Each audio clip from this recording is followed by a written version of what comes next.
Zdá sa vám, že sa slovenská zmena klímy netýka? Prejavy globálneho otepľovania vidíme aj u nás, a to dokonca citeľnejšie než inde. Slovensko sa otepľuje rýchlejšie ako celosvetový priemer. Od konca 19. storočia, odkedy sme na našom území začali systematicky zaznamenávať teploty, sa oteplilo o zhruba 2 stupne Celzia. A napríklad v južných regiónoch je to až o 3 stupne viac. Od 90. rokov pritom sledujeme výrazný nárast výskytu teplotne abnormálnych rokov. Ak sa pozrieme na roky 2018 a 2019, priemerná ročná teplota bola na takej úrovni ako v mestách Burgas, Varna, Belehrad či Skopje. A to je iba začiatok. Slovensko sa bude teplotne presúvať ešte ďalej na juh. Medzivládny panel pre zmenu klímy pri OSN v najnovších predikciách očakáva, že územie našej krajiny sa v tomto storočí oteplí o 3,5 až 7,5 stupňa Celzia. To by nás posunulo do oblasti dnešného stredného Talianska, južného Balkánu a v extrémne teplých rokoch na úroveň južného Turecka. Po roku 2100 sa na Slovensku môže stať normou subtropická klíma a suché, veľmi horúce letá. Čo však tieto čísla znamenajú v praxi? Napríklad aj to, že čoraz častejšie sa stane, že obce nebudú mať dostatok vody. Tak tomu bolo v roku 2022 v Rožňave, ktorá musela vodu dovážať cisternami. Bol to rok, keď sme boli svedkami extrémneho sucha, aké sme ešte nikdy v histórii Slovenska nezaznamenali.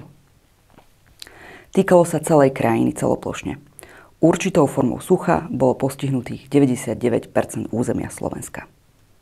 S postupujúcou zmenou klímy sa však predpokladá, že suché a horúce letá sa budú vyskytovať 10 až 20 krát častejšie než doteraz. Znamená to, že budú buď každý alebo každý druhý rok. Zmena klímy sa u nás ukáže aj v náraste extrémnych prejavov počasia, akými sú povodne. Napríklad v roku 2014 sme zažili najhoršie povodne za viac než 10 rokov. Silné dažde spôsobili veľké škody na domoch, infraštruktúre a poľnohospodárstve. Povodne zasiahli obce napríklad v okresoch Humenné, Stropkov či Snína, ktoré ležia v povodiach riek patriacich do povodia Bodrogu. No kým v niektorých obdobiach sa budú rieky vylievať, častejšie budeme svedkami spomínaného sucha, aj toho tzv. Hydrologického. Znamená to, že klesať budú hladiny podzemných vôd a prietokov aj vo väčších vodných tokoch. Fakulta matematiky, fyziky a informatiky Univerzity Komenského vypracovala scenáre do roku 2100.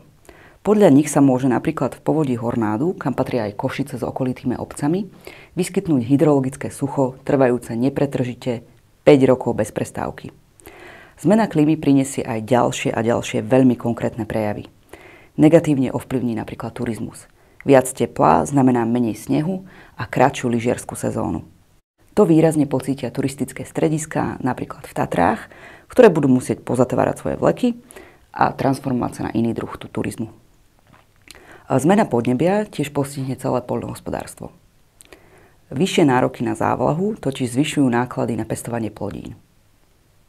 To bude v konečnom dôsledku viesť k zdražovaniu potravín, ale aj k zmene skladby pestovaných plodín.